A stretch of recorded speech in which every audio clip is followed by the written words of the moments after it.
Morning. Thank you so much for joining Coffee Conversations with us. We're doing it in the afternoon, and I say good morning, but either way, we are here. We are excited to be here. We are here with our very own Catheryn Orihuela. She is such a gem to know, a gem to be around, and we're so excited that she's agreed to carve out this time all the way from across the world to talk to us about her hot pink experience. So first, Catheryn, for those who might be unfamiliar with you, tell us a little bit about yourself and about your journey, whatever it is that you're willing to share about your journey, before we kind of talk about hot pink specifically. Sure. So, as Janita said, my name's Catheryn Orihuela. I've lived in Birmingham for 10 years. My husband and I both work at UAB. I'm a research psychologist. So, I'm not a clinician. I don't see patients, but I spend most of my time doing research. At a regular mammogram screening in October of 2019, I had a suspicious place. And they asked me to come back again. And I guess it was December. And once again, it was the second mammogram was also suspicious. So they recommended a biopsy.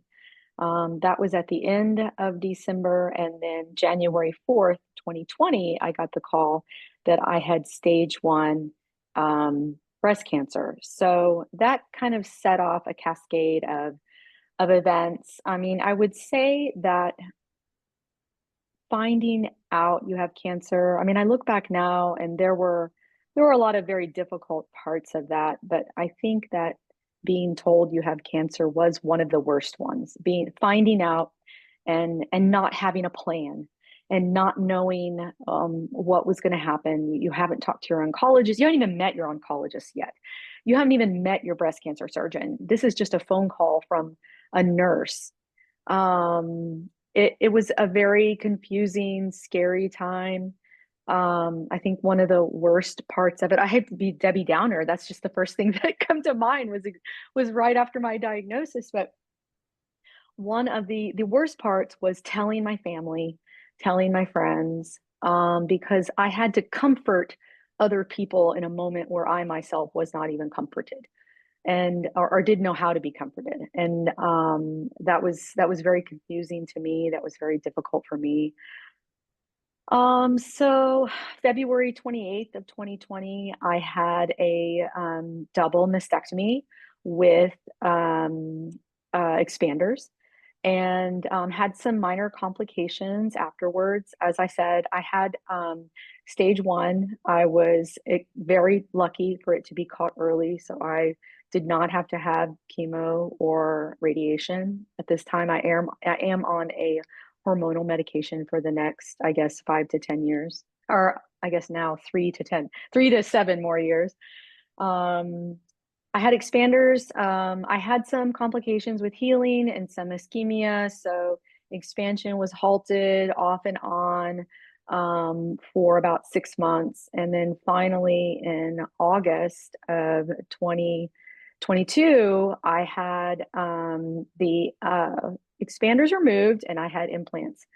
And then it was a real that was really an odd time. Finishing the treatments and being done was actually also a very confusing time because it's like it was the first moment I had a chance to really think about, oh my gosh, what have I been through? What exactly what just happened? Basically, is what just happened to me. I think in the moment you're just trying to keep face for your family and your friends. Something that I learned very early on with breast cancer or any chronic disease, that life keeps going and life is continuing. And I still had to care for my family. I still had my parents that I had to take care of. I still had my pets. I still had work. I still had a staff. I was still an employee. I still had all these other things that I had to do. And I don't think that I had really let myself kind of grieve what had happened. So that actually was the beginning, I think, of my healing journey, was really after everything had taken place. And then fast forward, I guess it was September of 2023. I got a call from Lauren, and she called me, said, "Hey, I want to talk to you about something. We have these models for Hot Pink, and we have people who, we have these designers and stuff like that, and we were kind of all talking as a group. And I actually, Janita, I've never told you this. I actually thought she was calling to tell me about somebody else. I thought she was calling to ask me if another one of my friends would be a good pick. Like, hey, do you think she would say yes? That's actually what she said. Or that's actually what I thought she was going to say. And she said, but we want you to be one of our models. And I was speechless. And I said, oh my gosh, I'm excited and I'm terrified at the same time. Are you sure? And she said, yes, yes, yes. And so that was the beginning of another kind of stage in my healing. Um, Wonderful experience. I met my designer, James White. Right away, we clicked. Right away, we had a similar vision. He got to work, and I think we just had one fitting. Is that right? I think it was just one You would fitting. never be able to tell because girl, you was wearing your I out. mean, before the night of Hot Pink, and he actually made himself an outfit as well to match mine, because he was very particular about the blazer that he hand dyed the blazer that I wore. He said it had to be a forge pink. I don't know how he came up with the forge pink, but anyway, he did. And he needed his suit to match the hot pink of the blazer. And Janida, I was sweating it. I mean, he's sewing on the buttons on my blazer.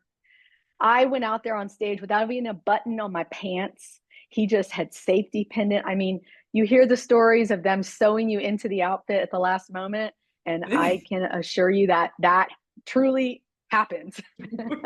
He sewed himself into his outfit, and he sewed me into my outfit. But it was a wonderful celebration, a very confusing celebration, because I think that having cancer is such a devastating diagnosis. It's such a devastating event, and you want to get sucked into this all day, every day kind of mood of despair. Mhm. But like I said, life goes on, and there's these other wonderful things happening along the way. And it's actually the first time in my life that I learned that it can be both. It can be both. It can be horrible and it can be amazing at the same time. And something about my experience, and not just the hot pink, the event, but all leading up to it. I had interviews. I had people who saw me on television and then were calling me and saying, "Hey, I just saw you." And actually, they were playing that Schneider. They were playing that news clip until mid-November. And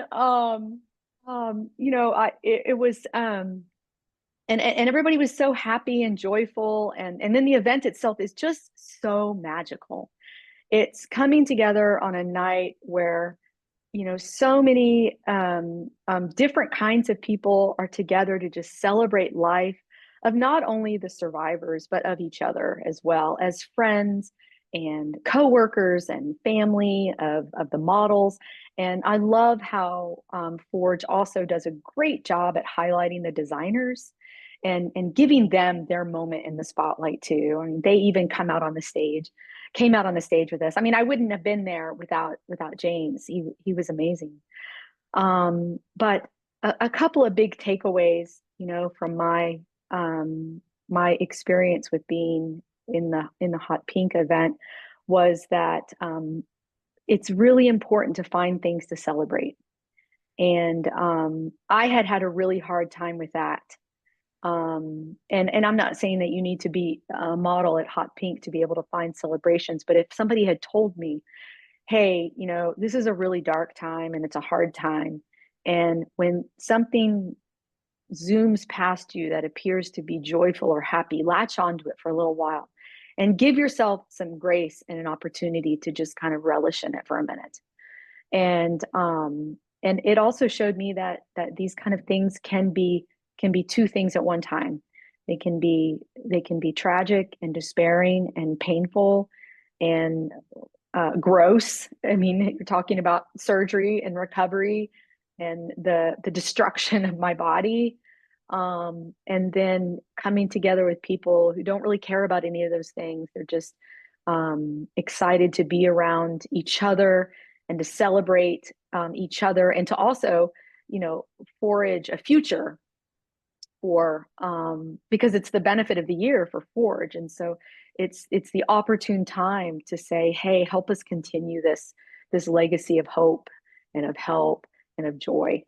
So I hope that kind of gives you an idea We need to just go ahead of and put you on another commercial and then send a bag of chips with it because all of that and then some. Yes, no, it's because like okay. I when mean, I'm just you refused to tell me what we were really going to talk about. So I was like, oh my gosh, I'm going to have to speak on the I mean, I didn't fly. even have to ask you the questions. You were just saying all of it.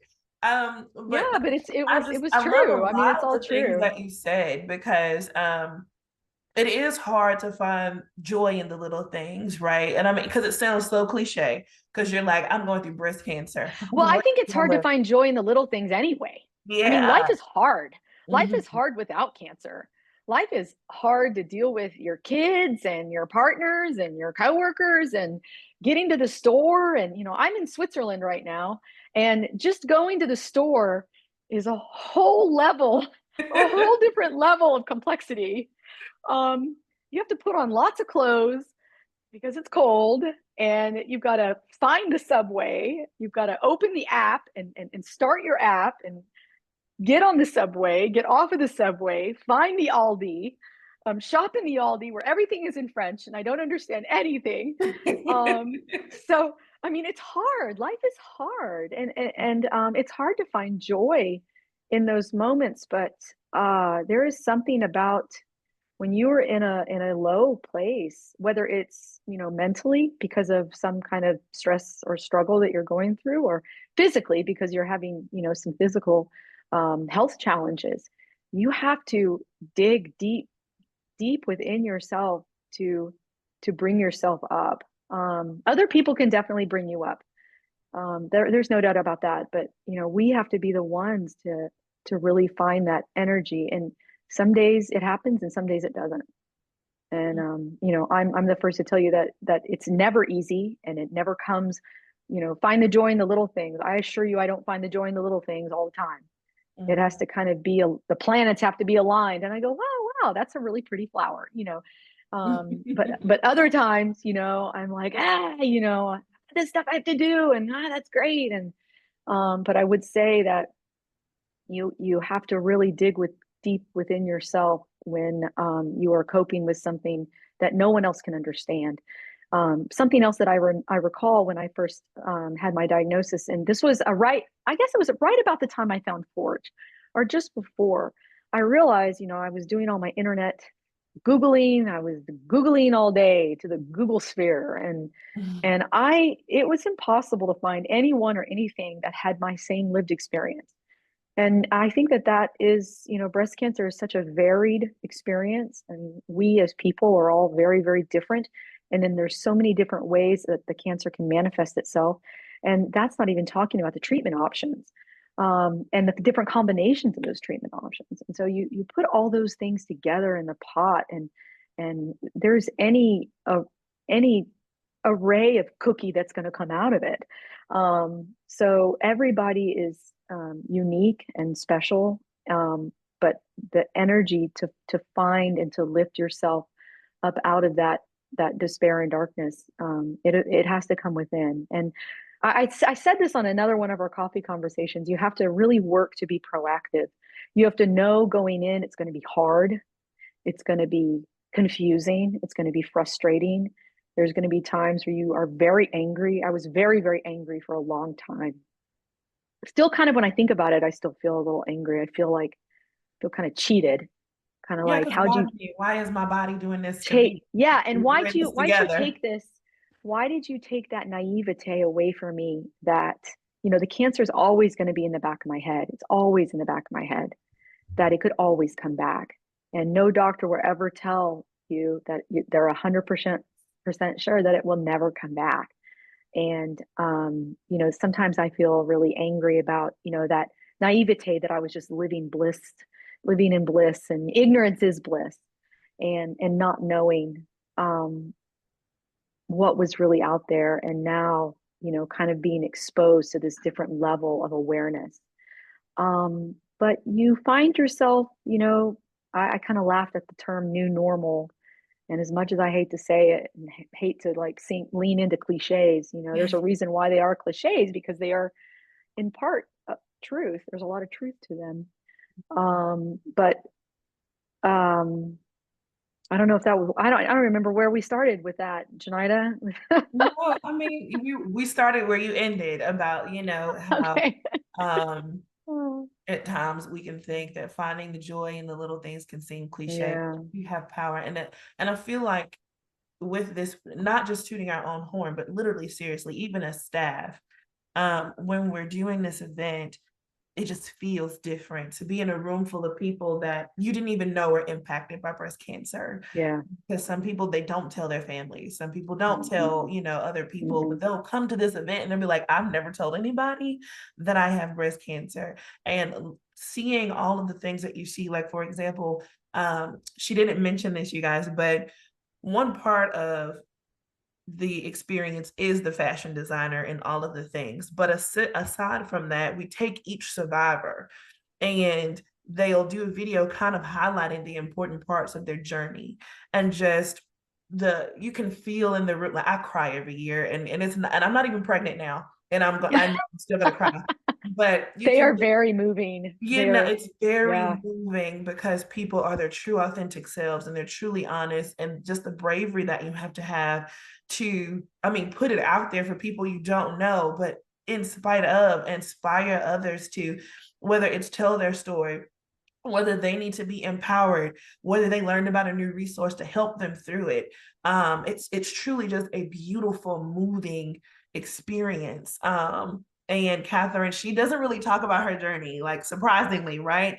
Because she's on this coffee conversation. But and I never even knew that about Catheryn, right? Because she's a peer match with us, and she had a peer match with us, so all of the things. But that was something that she really didn't talk about. And so in her talking about it, she's touched other people and inspired other people. And I mean, Hot Pink is to raise like the actual awareness, right? Because we have a lot of pink without purpose. Like you'll see all these people in the world wearing pink and they don't even know why they're wearing pink, right? And so to give it a meaning and to give it a purpose, to touch individuals who need to find community. I mean, it's a celebration for a very serious cause. And there are moments in Hot Pink where that is honored and that is seen and that is felt. And so yeah. It was such a very safe place as well. I mean, you're kind of there with, and it's very natural because you're there and you know that all these other people have endured this thing, and no matter where you are, there's always someone worse off. There's always, and there's so many women have lost their lives as well. So just to be alive and to be able to speak about it. And I almost felt like, after being diagnosed, and especially after becoming involved with Forge, I mean, I was, y'all were supporting me for a long time before I started, working with you. Um, is that Oh, I just lost my train of thought. Sorry, did I? I'm remembering so many different things no, you're just fine. from that time. That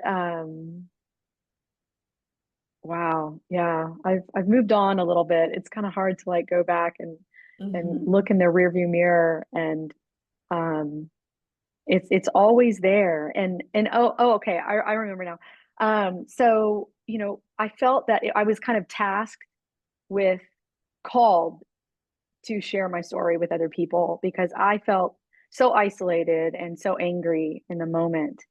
And I guess that, and it's not something that I'm super comfortable talking about. And I don't talk about it with a lot of people, certainly not people that, people ask me here and there, like, how are you doing? I'm like, oh, I'm fine. And I really only ever share it with people who have either experienced it, or with, my Forge family. But I think it's important to just kind of reduce the stigma of cancer, reduce the stigma of breast cancer. I mean, I know, it's a vulnerable part of our body. It's what defines our femininity. It's different than your arm or your hand or your leg or your foot. And so, it's something that people are at times very embarrassed to talk about. And so I felt called, and this was actually before my reconstruction as well, to share my story. So one, other people didn't feel so alone, and two, to educate other people who didn't have cancer to just be aware of what's going on around you. Be aware of things that people might say that they have cancer, or just kind of be aware to people that might need your support, and and just let them know, I don't know what you're going through, and I don't know how to help you, but I'm here for you for whatever it is that you need. So it was kind of twofold for me. And I still am very comfortable with that and love to share my story, and love to talk with people, especially after their diagnosis, which is such a very difficult time for women. Well, Catheryn, I thank you so much, because you don't have to be. Everybody's not in that space where they're vulnerable, and that's okay that they're not there yet, or they might not get there. People Yeah, process and it's pain okay. and trauma Absolutely. differently, but I'm just so thankful that you're one of those trailblazers who said, "Hey, I've went through this, and I'm going to reach and I'm going to hold you as you're going through this because I get it." Because some people, they want to support, but they don't know what to say. They don't know what's going on. Their intentions are well, but good Lord, they just don't know what's coming out of their mouth.